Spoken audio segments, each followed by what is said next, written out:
Hello, folks. Can we just check and maybe hear in chat if you guys can hear me?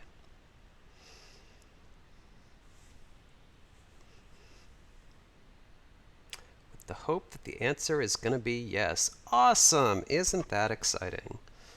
Hope everyone is doing okay out there. Yes, as I mentioned, I have absolutely no idea how this is going to go. I do know that there are very, very loud noises outside my apartment, which is pretty normal, so hopefully those aren't coming in across the mic. All right, we're going to give this just a little bit of time, and then we will get started. That's good. Great to hear, Paul. Nice and clear. Thank you, Logitech 340 headset that I'm borrowing from my wife. Really do appreciate that. So yeah, we'll give this another minute or two. Give people a chance to load all in. As I was saying, hope everyone is doing awesome out there. Not really sure how this is going to go, but yeah, if you guys do have any questions, comments, anything like that, feel free to hit me up in the chat, and we will get cranking. Good to hear, Paul. Really glad to have you and everyone else here. Yeah, so this is probably going to be more of like an overview. I'm just going to tour around the exteriors of everything we have circa 82-ish inside of the model. Maybe if people actually do want to see it, I can do a follow-up stream at some point where I'm actually building some of the items. It's often not very exciting. Mainly involves me screaming a whole lot as I try things over and over and over again and fail miserably. But who knows? Maybe that'll be just what people need these days.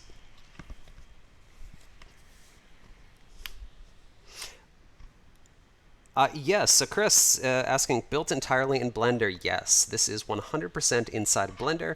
Blender is an amazing software. Back when I was in uni, many years ago, I was using Vectorworks as I come from like a theater design background, but I switched over to Blender pretty much self-taught, although I've taken some like Udemy classes just to pick it up, and this is my first project ever. I basically started with exactly the entry area and went on from there. The first time, and I'll show this when we get down there in a little bit, the just like little entry planters that should probably take roughly 45 seconds to make.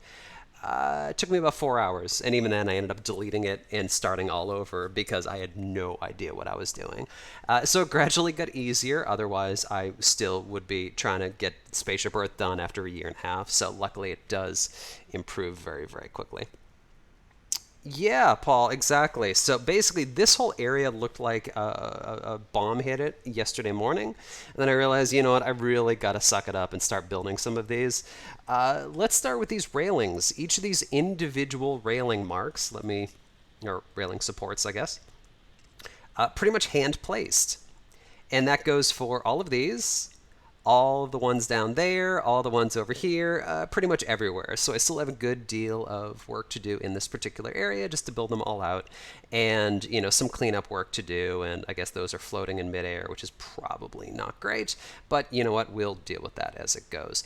All right, why don't we get started with a bit of a tour? So yeah, welcome to, well, let's just actually get started with some intros and just what we're going to be seeing today. So the first thing I want to point out is, yeah, compared to some of the renders I've been putting on the YouTube page, you're going to notice a pretty different level of quality. Each of those renders on my relatively old, currently dying laptop takes maybe 10, 15, 30 minutes to create for just a single image. And obviously this would be a really boring slideshow if I did that today. So we're going to be using a rendering engine called Eevee that was released in Blender 2.8.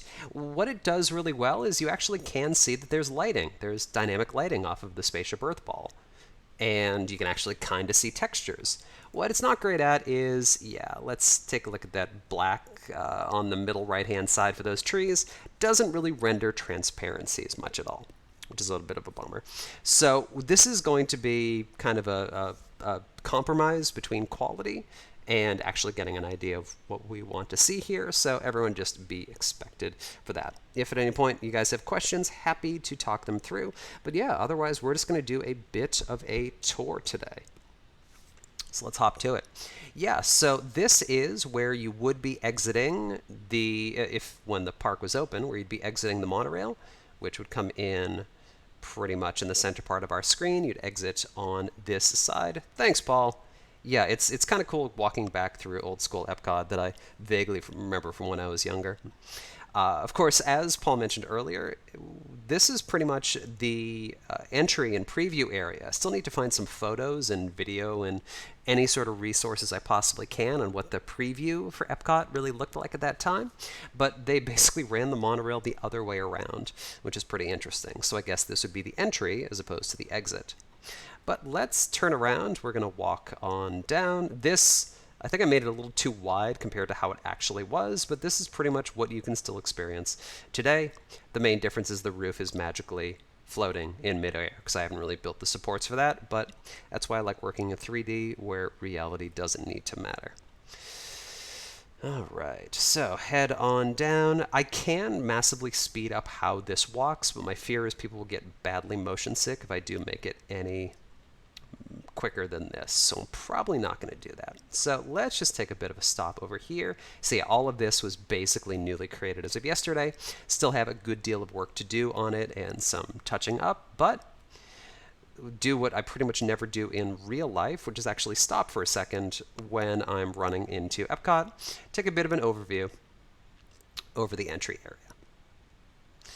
All right, let's walk on forward. So Chris is saying that his father previewed Epcot before it opened and worked where it opened in the central computers. That's really awesome. I added him to the group, and he may be able to. That would be great. Any details, and that goes for everyone. If you have any weird photos, any weird details, anything like that, feel free to post them to the group. I am trying to do whatever I can by mainlining all of Martin's videos and checking Retro WDW, and I have a whole stash of various research materials, but anything you can provide would be awesome. All right, so I haven't really modeled anything like the parking lot area because I figure people probably won't care that much, but let's walk on forward. Obviously, one of the key differences between today and how it used to be in the past, no mass security checkpoints. You can just kind of wander on in.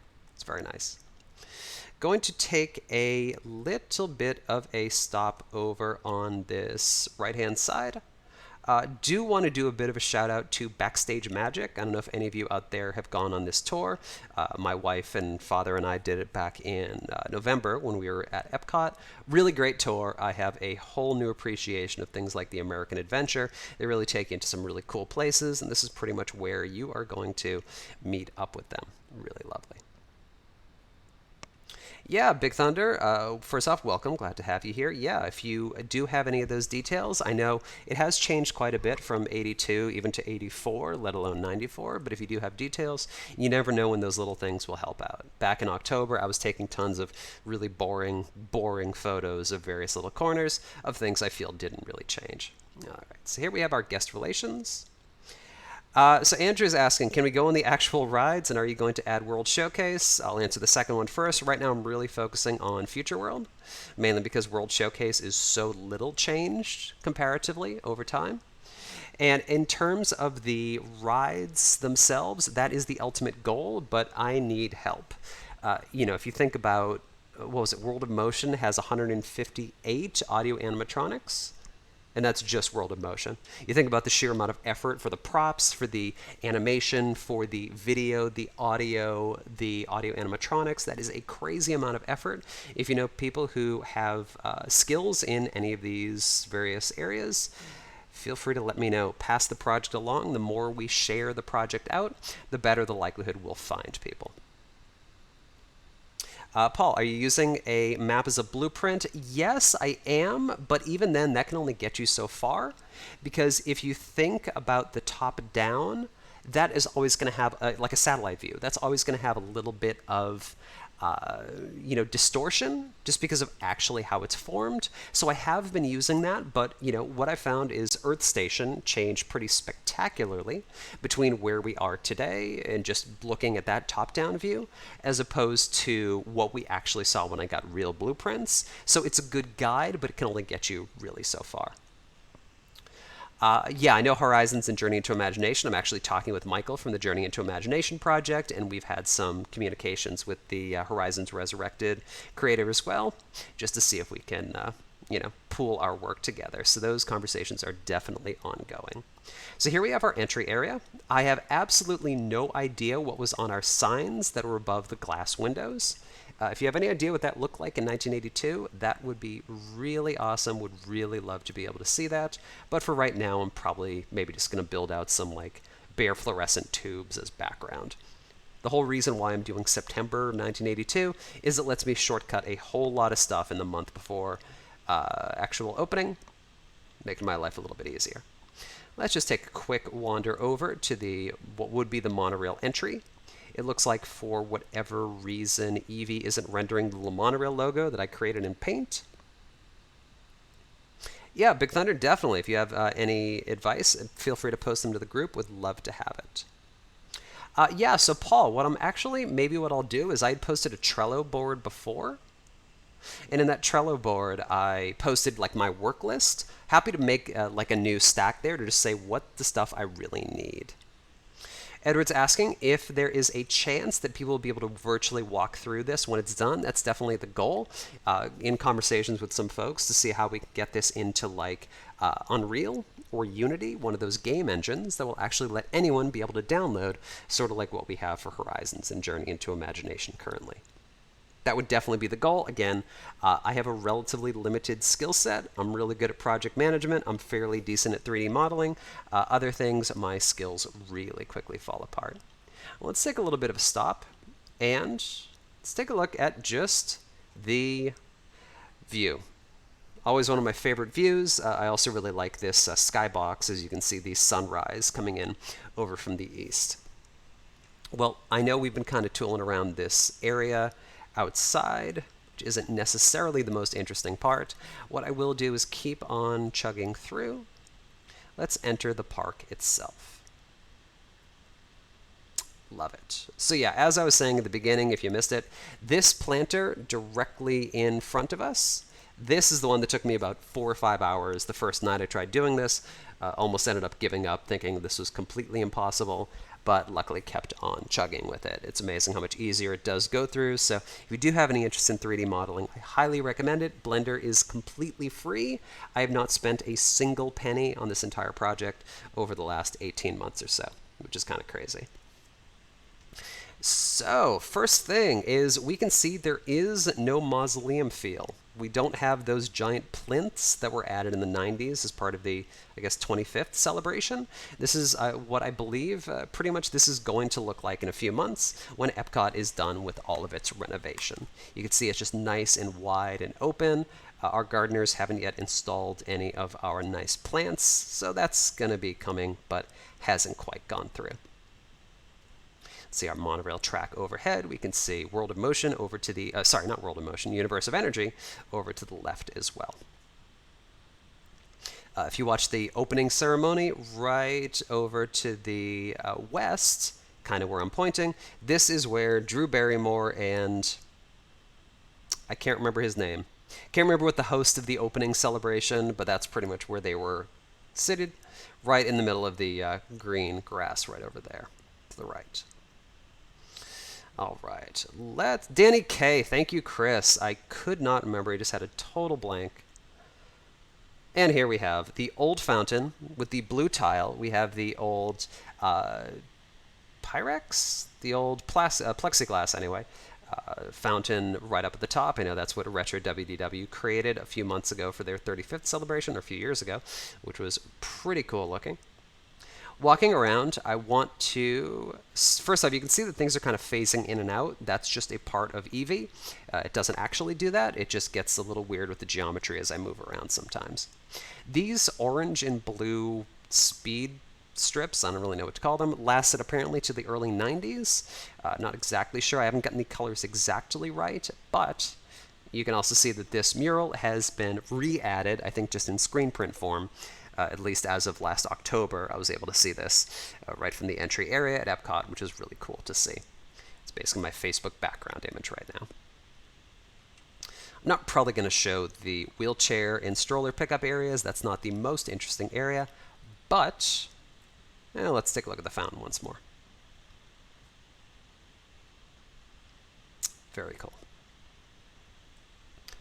And here we have Spaceship Earth. Now, Spaceship Earth was really interesting because the post I made yesterday about all of those railings for the monorail entry area, that took me probably 5 or 6 hours to go through. It just all hand done. Took me forever. All of the Spaceship Earth ball probably took me maybe 2 hours tops. And the main reason for that is because I had to individually select every single one of these little black lines in order to add what's called a bevel to add that sort of depth to it. So what I thought was going to be the single most difficult part of the entire project actually ended up being rather quick. I was kind of shocked. Yeah. Here we have our mirror entry. There is an elevator that is located inside of that, taking you up into the ball itself. Let's take a look to the right where we have our camera center. And these signs pretty much lasted most of the time. You know, I think it was only maybe the 2000s they ended up actually replacing these camera center signs. Let's also just take a look over at the gateway gift sign. I do have the speakers modeled in the supports. I tried to get the colors for the over area as accurate as I possibly can in terms of the gradient of blue. Hopefully it's pretty much right. All right, but let's take a look at the Spaceship Earth entry. First off, we have our sign right out front, which is always a really great introduction to Spaceship Earth. It is a beautiful sunrise, does add a nice ambiance to, let's just say, pre-opening, early morning Epcot Future World. These, speaking of railings, it took me forever. This probably took 5 days of effort getting all of these railings in the Spaceship Earth area. It took me forever, just non-stop effort. Really didn't think it would take quite that long, but I was badly mistaken. Also, as we'll see in a little bit, the actual curves and the swoops and all of the different geometry around the Spaceship Earth area took forever. The ball took no time at all. It's pretty crazy. So yeah, we have our little Epcot Do Not Enter sign. Note the total lack of Fast Pass. Obviously that wouldn't exist in 1982, but still is a little interesting to see back in these days.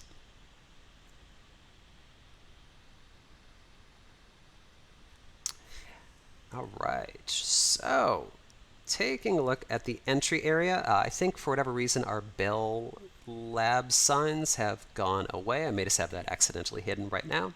You can see that from the entry. You can see just a whole lot more open, and there will definitely be some foliage that we'll put below these signs when it gets to that point.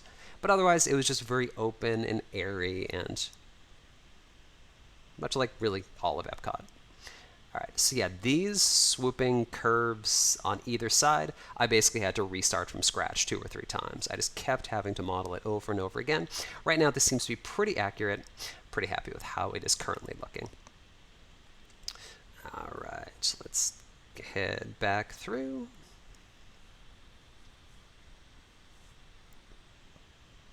And we'll just skirt right through here under the bar. All right. Cool. Next, let's take a look at the single most interesting area. We have our bathroom block and also the phones. Haven't really modeled this area too much out, but I did take some photos back there in October. Just if I ever get bored and really feel we need to add that. But we are now heading to one of the more recent entries in that I only finally got this normalized the other day. It's also pretty much the only interior we'll be seeing as of right now because it's kind of impossible to not add this to the exterior. As you may have seen in one of the posts I made the other day, this in modern day Epcot is a blank wall. Just a blank plaster wall, totally blocked off. There's really no way that anyone would want to go in this area. That's really not how Earth Station, the exit to Spaceship Earth, was spaced out to be and really designed in the opening period. So we're going to head through here. This is guest relations. If you think about the guest relations lines that we currently have, how everybody is piling in, it was very, very different in the past. They basically had one person at each desk, is my understanding, and that's it for all of guest relations. Pretty crazy to think about. But you have this huge wide open area. This is where global neighborhood. I don't even know what the Siemens post-show thing is called. But they basically replaced this whole area with a bunch of different things. Instead of just the really open and wide and airy type of area, they really closed it all in to add all sorts of various dioramas and whatnot. Of course, the original plan in this area was for Spaceship Earth to basically exit through one of those pillars I was showing before, which would take you directly to Communicore with the Bell Systems post-show. Of course, that never was built, so instead they just had signs everywhere. We see one directly in front, also one kind of off to the right, one kind of off to the left, for Futurecom to guide everyone over to Communicore West. This, of course, is the Spaceship Earth exit. We have tons of seating, again, just so open. Each of these colored signs right up above were little animated clips, like 10, 15 seconds on all of the Future World and World Showcase pavilions, just to give you an idea of really where you are. We have our guest relations sign. Each of these doorways, pretty much directly straight ahead where I am posting, or facing rather, these will take you up into the Bell Systems lounge, basically, in the back part of Spaceship Earth, directly over Earth Station. Of course, we couldn't do this without showing World Key.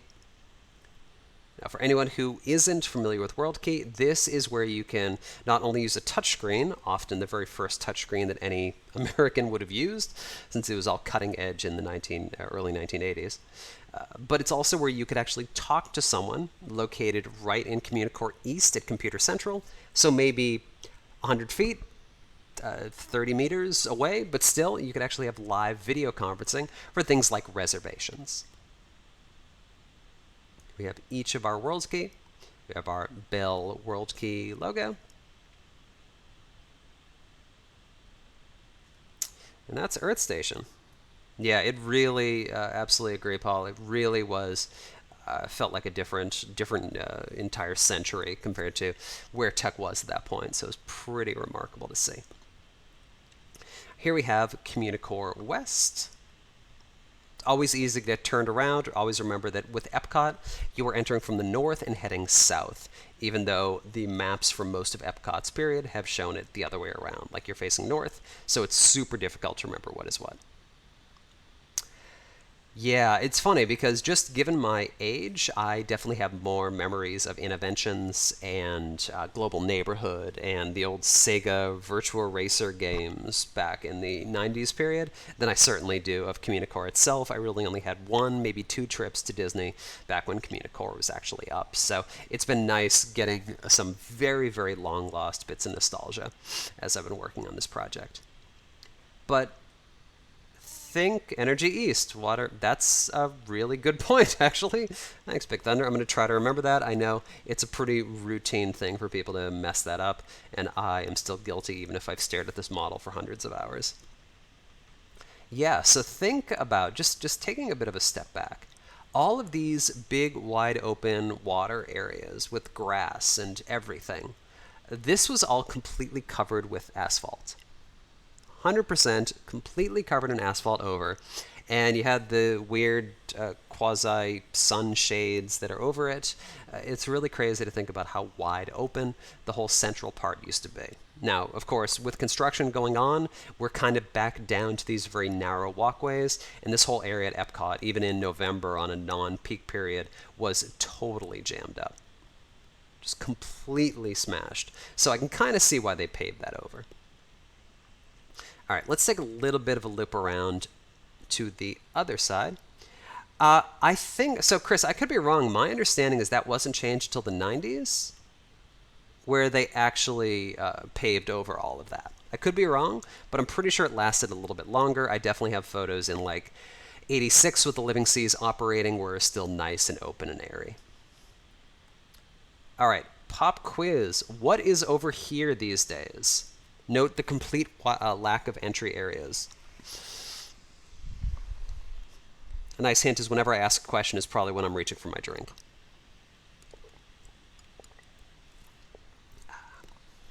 Exactly. Well done, Chris. Yes, this is guest relations. So in guest relations, you will pretty much walk through, and I think it's the like middle right entry, which is where you can actually enter guest relations. And there's a little water fountain thing over here to the left I haven't quite modeled. But all of this area is now completely blocked off. So what used to be the entry over to the Computer Central area, you can't even get there. Totally blocked off. It's crazy to see how the passageways through and into Communicore have been changed so spectacularly over the years as part of the interventions change. This area, pretty much the same as we enter the Stargate restaurant. Now, what's always interesting about this is that the wall that we see directly in front of us stretches down to the grass, down to the water. That is still there. The main thing is it is being blocked off by all the concrete. So it's basically the exact same seating area. It's just that now you can almost hop the fence if you needed to. It's kind of crazy seeing in modern day time what that looks like. Okay, we are going to loop around. One interesting note, or at least interesting for me, you can see that I have this random pile of stuff right here in the center. The whole reason why this center has our very, very mini umbrella and a whole bunch of other little bits of geometry, this is the center of Future World. It took me a whole lot of time to actually figure it out, but there is a full axis heading north to the entry. Communicore is directly split around this east-west axis. Of course, American Adventure will be straight ahead, but this is the dead center, basically, of area. Communicore is completely, with some minor exceptions due to expansion, completely symmetrical around this axis. Which certainly does make my life a whole lot easier. Well, I feel most people care more about Future World East as opposed to West. So let's head on over there. We get to see one of the sites that I know so many of us miss so very, very badly. Directly through the breezeway, we have the under construction horizons. Now, my understanding from photos that I've seen, and I think even some video that was posted by Martin, Horizons wasn't quite this high up. Obviously, it didn't open until October 1983, but it wasn't quite this forward as of this point, but I think this is a pretty good place to see what the construction version really did look like. So welcome to Old Future World East. I'm going to try to get East and West right for the rest of this stream, but here we have directly in line Horizons. We have Universe of Energy. That's one of the rare cases of pavilion that basically never moved. Apocryphally, it was located where Living Seas was at some point, but otherwise, just to make sure it can get the most of the solar items on the roof, that pretty much never moved through the entirety of concept. Before we do proceed with Future World East, I do want to also point out this particular location in Communicore East. The entry area into Interventions is directly in the center. Straight ahead, that's where you would enter to go into something in Interventions. It's also right where the new temporary Centaurium is, if you've been to Epcot recently.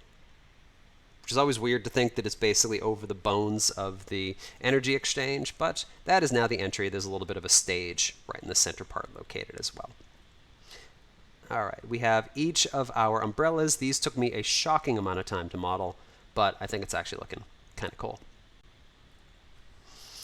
All right, well, let's take a bit of a look at World of Motion, then I'll probably head over to Horizons first. And, of course, the boring bathroom block over to the right. Good to know, Big Thunder. Good to know. All right, moving forward, I just love how they arranged Future World East so you always just have a clear line of sight. Well, at least I guess until Wonders of Life opened. But just so open, so easy to navigate. Everything was so distinctive in terms of color and architecture. Really fantastic. We're approaching the only really surviving part of Horizons, this planter right in the center part that does match up with the shape and size and geometry of Horizons. Only thing that remains now in the mission space era. Now, a lot of this, of course, has been sketched in terms of the construction part of Horizons, but Yeah, there we have it. This construction wall is about as accurate as I can possibly get it. I think there's like a cloud decal that I could probably add around here, but otherwise, yeah, this construction sign, I actually pulled the image of Horizons directly off of that, and when I render it for real using cycles instead of Eevee, it looks quite nifty. But yeah, here we have the absolutely massive World of Horizons. Let's loop around to the south, and let's approach World of Motion. Now, I believe that pretty much where I am pointed right straight ahead is where the new space restaurant is going to be whenever Epcot reopens. Really excited to hear how that is. It is fun to be free. All right, we're just going to crab walk over here a little bit. Again, all of these, like, if you're just joining us, all of the black backgrounds on things like General Motors, that's just something with the rendering engine when I'm in walkthrough mode that's looking a little janky. Those actually are appearing the way they should. Yeah, Loom, in terms of the exteriors, like we're doing pretty well. I'm now decently far along with Communicore East and West in terms of the interiors, maybe 40% through with the interior of the land, depending on how you want to calculate it. So we're chugging along. Obviously, the rides are a whole other kettle of fish. The rides are going to be a bit of a beast, but we will throw ourselves off that bridge when we get there. God, this is pretty. Like, Horizons is always my favorite, as I feel almost everyone's is, but just the entry for World of Motion, just always so striking. It's pretty spectacular. I've always been a pretty big Test Track stan, even when it was weird and broken down, and I think I had 3 or 4 trips to Epcot when Test Track was still under construction because it just kept getting delayed and delayed, but I've always been such a huge fan. For some reason, a lot of our ropes appear to have disappeared. Not really sure why, but here's part of the extended queue. Paul, I'm sure you can speak to the insane lines that so many of these rides ended up getting, especially the land where it was stretching literally outside the pavilion to get on Listen to the Land, which is crazy to think about when, you know, so much is just a walk-on in the later periods. Exactly, Big Thunder. It's really cool. Well, to give you an indication about how looks are deceiving, I know I would love to be able to walk through here and see the queue and the entry directly to the right. Let me give you a little bit of a depressing sneak preview. Oh, that's a shame. But if you want to see how big World of Motion actually was, each of these were so big, it's kind of crazy. I mean, I guess you get more of a feel for it now in the Test Track days, where you just get those periods where you're just launching through at high speed before you go outside. But yeah, World of Motion, pretty big. I'm going to give you hopefully a nice little treat here. Going to lower the speed down just a little bit. We're all just going to use our imagination and pretend that we are going up. Actually, you're supposed to be level at this point, but I can't quite make that work. I know the cars had their own self-leveling system, which is pretty cool to see.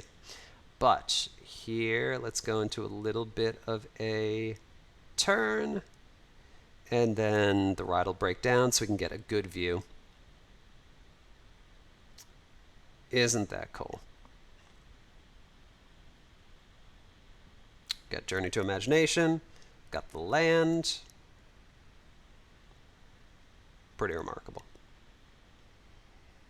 Sometimes I basically just hop in the model and just you know, enjoy walking through the model. I figured the hundreds and thousands of hours got to be worth something. All right, let's take a quick hop off. We're magical space wizards, so we don't have to worry about things like gravity. Another lovely thing. Yeah, Paul, I listen to so much background music. Dude, you have no idea.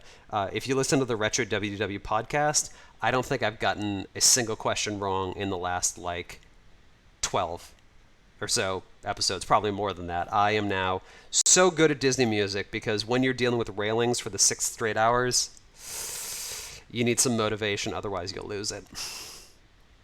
All right, looping on forward. Sorry, Loom, but hey, if you ever wondered what would it look like to jump off of the World of Motion entry area, now we have all experienced that together. All right, let's take a look at No Wonders of Life. I don't know if we're ever going to get around to 89. I don't know if I even really consider Wonders of Life as being part of original.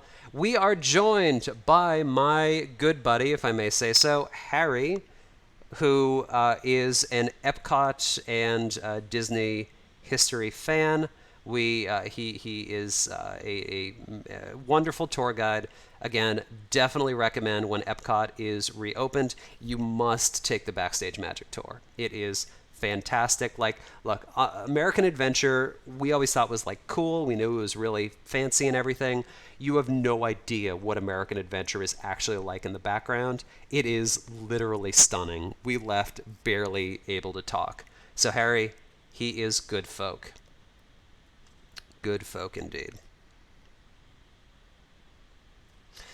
All right, so let's take a look at universe ... of energy. The sign, I think, is more or less accurate at this point. It took me a little bit of work, but I think it's pretty much how it should be. I had to completely redesign it from scratch because I just did it totally wrong initially. Either that or this is the wrong version. I can't really remember. But anyway, the rendering for this is not going great in Eevee. Do trust that this does look actually accurate in terms of how we mirror them, because each of these are mirrors, and then you have kind of the bevel area in the middle, which really gives it that dynamic, cool view. We have our doors. I would love to be able to show you the... Oh, I can't remember what the screen is. For someone who supposedly knows Epcot history, I'm not remembering a lot of this. The various like triangle screens in the pre-show, I would love to get that modeled at some point, but man, that's going to be a spectacular amount of effort.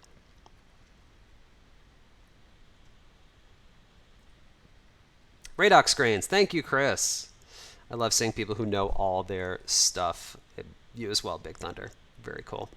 So we'll wander over to the exit area.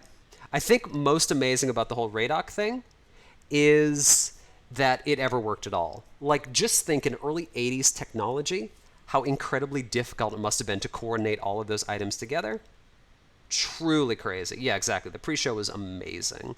I mean, I always really liked Ellen's Energy Adventure too, but it's obviously different in a variety of ways. Andrew's asking, what references do I use? I will use anything I can get. Obviously, blueprints are always the best because they give you an actual idea of what it was looking like. But otherwise, I have a lot of photos. I steal liberally from Retro WDW. Shout out to those guys. Martin, I am talking pretty regularly with from Martin's vids. He is just such a cool dude and so incredibly helpful with all of my stupid banal questions about various little things. He's been hugely helpful. Basically anything I can get, Andrew, I vacuum up. Yeah, Martin is insane. I have no idea how he manages to get his info. It's truly ridiculous. Here we have a trash can that I changed the geometry of the landscaping and forgot to move. So we're just going to pretend a worker left it here because it's September. So we're not even open yet, and it's fine. So where I'm walking is from the exit area of Universe of Energy. And as we go forward, of course, Computer Central is directly off to the right. But this is meant as a nice, easy walkthrough to the now totally closed entry area that would lead you to Energy Exchange. Well, if no one has any other questions on Future Worlds East, we will wander on over to West. But there is one more thing I really want to point out. Maybe you're all well aware of this, but it really became clear to me as I was modeling this, is look at the shape of the planters and the grass. Do you see how everything is really angular? Other than the sunshades, there really are no curves. Everything is just really angular and like hexagons, some squares. Keep that in mind as we head on over to the other side. And just so we don't all get motion sick, I'll probably go with this relatively pokey pace as we wander on over. It's amazing how many things were just done kind of subconsciously. But you think about it, and Future World East is the science side. So you have Horizons, which is basically about all sorts of different types of science. You have World of Motion, which is the science of transport. You have the science of energy. Yeah, absolutely no water. Exactly, Harry. Just nothing like that. right, I'll speed up just a little bit, and we'll check out the Sunrise Terrace. And I'll get back to the landscaping thing in a second. Let's talk about Sunrise Terrace. I very, very specifically am putting this in September 1982, not only so I don't need to do things like populate Centaurium with every little bit of merchandise, but it also means I don't have to worry about things that didn't open until, like, November. Like Sunrise Terrace. Sunrise Terrace was not open on opening day, so I don't really have to deal with that. I get to be lazy. But another fun little tip is that Sunrise Terrace and Stargate Restaurant, literally identical. If you actually look at the blueprints, they are the exact same. I was able to copy and paste from one to the other. I just put in a mirror operator. They are literally identical. Anytime I can be lazy, obviously it's what I'm going to go for. Yeah, so Chris, that's what I'm kind of wondering about is like, it looks like there were stairs in modern day. It didn't look that that was really the case in 82. I need to confirm. But yeah, I'm with you. I definitely saw that. So that's something I may need to end up tweaking. And actually, it looks like I didn't just need to activate something really quickly. Just hang on one second. Future World West, Future World Landscaping. Hang on one sec. I don't think something is showing the way it should. Loom, were the outdoor World Key terminals over by guest relations? Honestly, that is another one of my questions that I don't know. I really don't know right now. Why isn't this appearing? Hang on one sec. I need to see why this is not showing appropriately. Well, that's a shame. Didn't really mean to do that. But hey, unfortunately, we are going to have to live with this being 1986 instead of 1982 because I need to tweak something. So we're just going to pretend it's 1986 now. One of the X-Trusts that held at World of Motion's center core is still there, smack dab in the middle. Very cool to know, Big Thunder. Thank you for that. Very cool. Right. Yeah, and it's so hard to get things on exactly whether something was there in like 82 versus 83 versus 84. Really hard to be able to, get a feel for that. So over here, this to me, and I'm maybe the only one who finds this even remotely interesting, but when you head over to Future World West, this entire area where the grass is was completely wiped out as part of interventions, when they expanded the Communicore West area. So you used to have this really wide open, really breezy, great views over to Spaceship Earth, just completely wiped out. That's why it feels a tiny bit claustrophobic these days, especially because this walkway certainly hasn't been expanded much. In fact, I think much of this walkway may be gone entirely. But going back to what we were talking about landscaping, look at how just open in terms of just like the water features. Obviously, this was even before Living Seas, though it's funny to think that Living Seas was all ready to go in terms of design even back in 82. Like, as far as I know, the Living Seas model was in Computer Central for a Studer computer. But yeah, all curves. These are all just circles. They interact in all sorts of biological ways. Even the railings are all completely curved. Harry, that's a really good point. I'm not surprised they're tiddlywinks because they're all just crazy little bits of circles. Some of them have these little bevels. As much as I could, I tried to get each and every one of these accurate. This whole area happened to come... So I did entry area first, Spaceship Earth, Communicore, World of Motion, Universe of Energy. Horizons I didn't do until actually a whole lot later, but... I'm also running out of... Let me just stop one thing. Okay, cool. Sorry, just needed to change something. But yeah, I was doing the entire Future World West towards the end after I'd been working on it about 9 months. And my interest was flagging. I was definitely struggling. So this part probably took me twice as long as the rest of the entire park, just because it was tough getting motivated in terms of duration. But yeah, tried to get as much as accurate as much as possible. In this rendering style, we're unfortunately not really going to be able to see it, but I actually have another layer below the water. Maybe we can see it if I switch to wireframe. Nope, not so much. But basically there's another layer that just has rocks that have like a roughness modifier on, so it actually does have that sense of depth that I think is really cool to see. But getting back to the Communicore entry, this entire area, apart from the fact that it is all building at this point, think about the Living Seas area. Living Seas is still TBD because it's 1986. But if you were to stand right here at Living Seas, so pretty much where you go to Coral Reef, and you were to look to, well, the now sadly demolished part of Communicore, this entire area in the center has been covered over either with building or with trees, the walkway itself completely obliterated. Back in 82, back in 86, you could have walked directly through the entry area, directly by Earth Station, walk through the little breezeway for a kiss of aircon, directly through our little walkway doors here, and straight in. Again, everything was just so wide open, just a very different feel. All right. So I know we were saying we're in 1982, so we've done a little bit of time travel. I do want to just do a bit of a shout out to this mural that took me forever. I'm thinking it's looking okay. I still have a fair bit of work I still need to do on it. That is most certainly true, but yeah, mural in there, 3D, definitely some tweaking. In this rendering style, it's some weird little bits are coming through, but it's more or less coming together.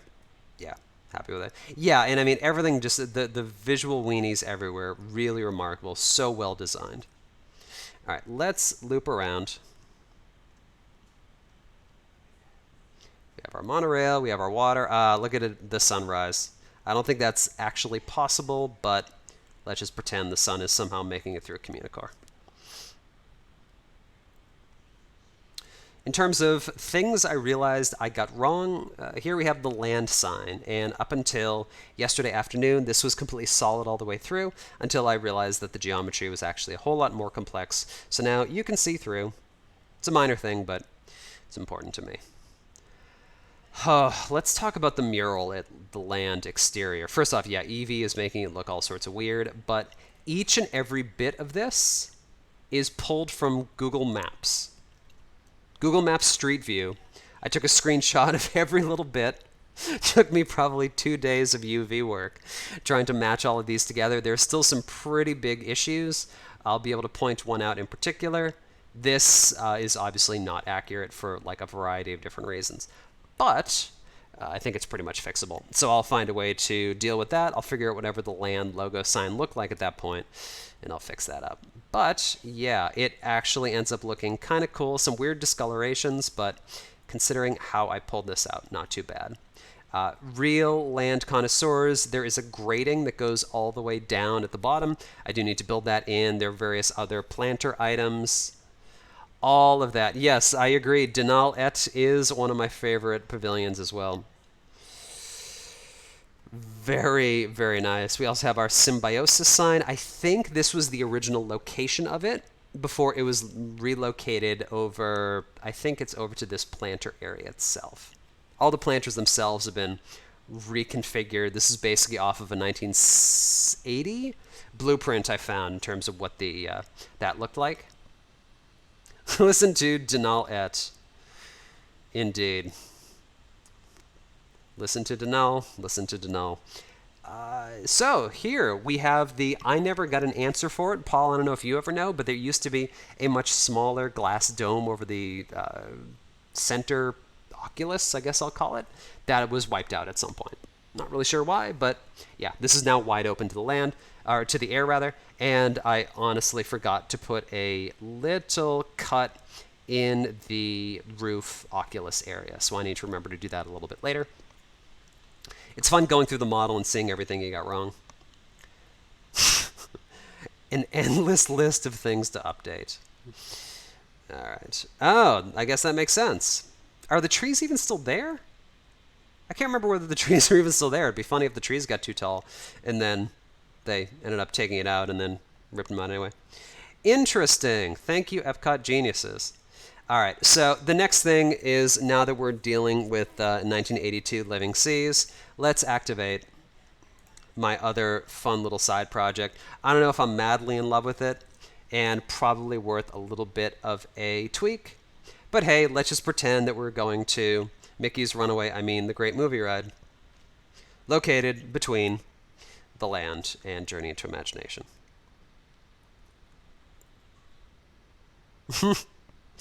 That's funny. Well, good for that date palm. It's had almost 40 years to grow. It belongs there. So, yeah, not super necessarily thrilled, but I think it's still cool to see what the Great Movie Ride Pavilion would have looked like. Just because it took me the better part of an afternoon, I basically copied this out of the Hollywood Theater. I don't know if it's actually located in California or what. And Evie is doing a really weird job of... Oops, didn't want to do that. Evie's doing a really weird job of rendering this, but each and every one of these is an individually located light bulb. This took me some time. So, yeah, who knows what this actually would have been. I swear I changed this sign so that was actually here. If you guys want to know what it looks like to actually make changes into the model, let me give you a little bit of a run through a Blender. All right, we're going to select this. I'm going to go to this text icon. And since I did this the other day and it didn't take, I'm going to change that size to 1.7. Just that easy. Repeat 10 billion times, and you'll have yourself an Epcot model. All right. Never was an issue. Everything is now perfect.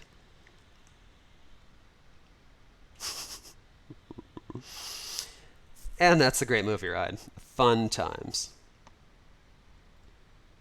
Well, Chris, what I think was cool, and maybe I think I also heard the Retro WDW folks, is because the whole Soarin' complex is directly next to Journey into Imagination, it'd be great if they just put a walkway, turned one of the launches to... Thank you, Paul. Almost forgot. Yeah, let's get those clouds away.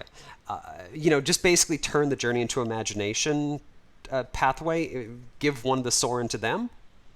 Be kind of cool. Have like an imagination-themed Soarin'. It would be nifty.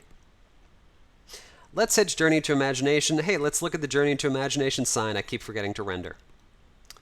Womp womp. So, still haven't done that. TBD. Yeah. So here we have Journey into Imagination, the real one. This is also the time when they actually cleaned the glass, which was really nice. Note that as near as I can tell, this whole exit area, you actually exited from these doors as well, because this was completely blocked off as near as I can tell.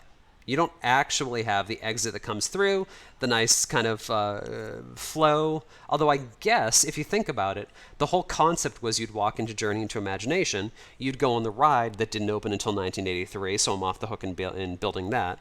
You would go to ImageWorks next, and then you would head to Magic Journeys, exit out of Magic Journeys. So I'm guessing that's what the flow meant to look like instead of just going on the ride, but I'm guessing they realized that that wasn't actual reality. Of course, I would be remiss if I don't show the bathroom block over here. The bathroom block, from what I can tell, is also really funny because this is where the workers during the construction would actually have their meetings. It was the only intact room that was available in Journey into Imagination, so they would have their daily briefing meetings in the little hidden bathrooms. I agree, Harry. Best bathrooms. They also play the Magic Journeys theme in there, which pleases me no end. Exactly, Chris. Yeah, so I think that's what they really wanted the workflow to be, or the walk flow to be. Yeah. And the backside of Great Movie Ride. I'm sure they would have figured that out somehow. Beats me how. All right, we're walking, we're walking. I would love to show the inside of Journey into Imagination, but we aren't even close. Okay, let's head up.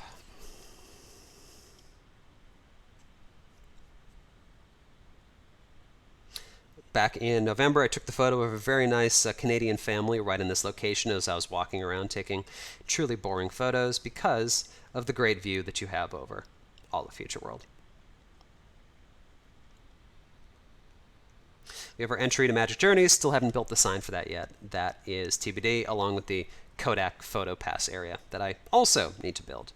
But we have a bit of our jumping fountains. We have our seating area. I have no idea whether anyone actually sits here in the bright Florida sunshine, but it is available. Walking on over, and then we get to everyone's favorite Future World item, the jumping fountains.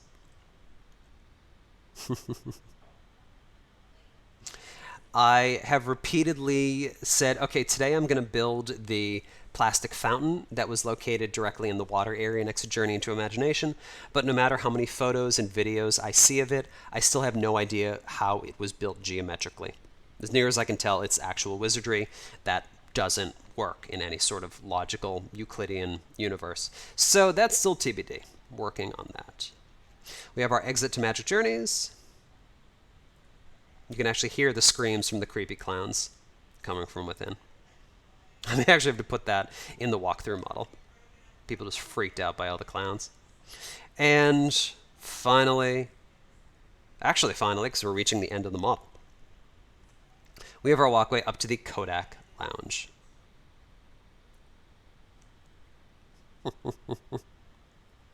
Technically not cast members only, but I don't know what the Kodak sign was, so that's going to have to do for now. And, of course, we know in the southern part of Future World we have nothing. Absolute nothing. In September 1982, it was Future World only, and that's all I'm going to say about that. So yeah, that is, yeah, exactly right, Loom, is that there's just this walkway back here that no one ever really notices, but that is definitely the old pathway to Kodak. A fun story is that when they built this like billion-dollar theme park in 1982, they didn't realize they would actually need offices to administer it, which is a bit of a faux pas, if you ask me. So basically, every available bit of real estate in or around Epcot has been converted into offices, including the old Kodak Lounge. And that, my friends, is pretty much our model. It's, maybe in like a follow-up live stream, I'll show the interiors. Those are still very much TBD, but yeah, Communicore East is, I don't want to say mostly done, but it's kind of mostly done at this point. It's actually doing quite well. And Communicore West, luckily Disney decided to open it with nothing actually existing, so that makes modeling it a heck of a lot easier. Really do appreciate that from them. Yeah, I would be so curious. I know the Living Seas one is also totally 80s, although I don't think anything will touch the Wonders of Life, the Met Life, which is, speaking of creepy clowns everywhere, good God, that is one heck of a lounge. Not quite what you would build in 2020 if you had an option. That is a special area. Harry, if you ever get up there, please do let me know, because I just want to know what the general ambiance in that creepy lounge is like. Well, folks, we've been at this for just about an hour, and I am rapidly running out of materials, so I'm just kind of idly wandering around. If you guys have questions or comments, hit me up. That's really funny. I don't think I've ever actually seen the Universe of Energy one, so yeah, I would be very curious. What better than maintenance offices? Speaking of Communicore, if you're wondering what completely wide open Communicore looked like with nothing in it, and in terms of an attraction point of view, this is exactly how useful Communicore was on opening day. We had the Sunrise Terrace that wasn't open, and we had eventually Expo Robotics that wouldn't open in years. Yeah, Loom, I would love to be able to meet up.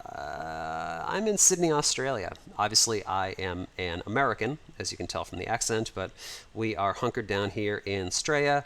Not sure when I'll get over there, but yeah, it would be great to get some of the people who are old school Epcot aficionados meeting up. Hey, nice. Good to see some of the Floridians over here. Yeah. Right, one other thing I'll point out, just because I forgot to show it earlier. Over here, where we have Mouse Gear. Sorry, I called the new store Centaurium. That's the old one. It's actually Mouse Gear. But before the conversion over to Mouse Gear, this is where the Future Choice Theater was located, with the scrolling sign. It would also show poll results from the Future Choice Theater. And one of the newest additions that really took place to Epcot, other than replacing Backstage Magic, which was way better than a Studer Computer Review, and I'm going to keep harping on that endlessly because I have a crush on Julie. Anyway, this area where I am located is where they expanded Centaurium with the Rotunda around 1984. So this is what it looked like originally. Again, pretty wide open. Obviously, it's nice to get more store area for your cool original Epcot merch, but yeah, still very original. And maybe I will leave us off with one of my favorite views, because I think it was the very first thing I ever posted when I started this group. There we have it. You're having your morning breakfast with your coffee, drip coffee, because that's the only thing that existed in 1982 in the US. You're looking over at Earth Station and Spaceship Earth as the sun rises, and it's a very cool 137 degrees, because it's only like 8:30 in the morning. Folks, I think I'm probably going to leave it at that.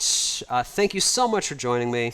It was great to have you there. Definitely, if you don't mind dropping a like. Oh, God, I'm turning into a typical YouTuber, which is not great. Anyway, if you want to like, if you want to subscribe, definitely was great to have you here. And yeah, if you want to share the page with anyone else, again, the more people we get interested, the more likely we'll get people who are like, yeah, I'm a video expert.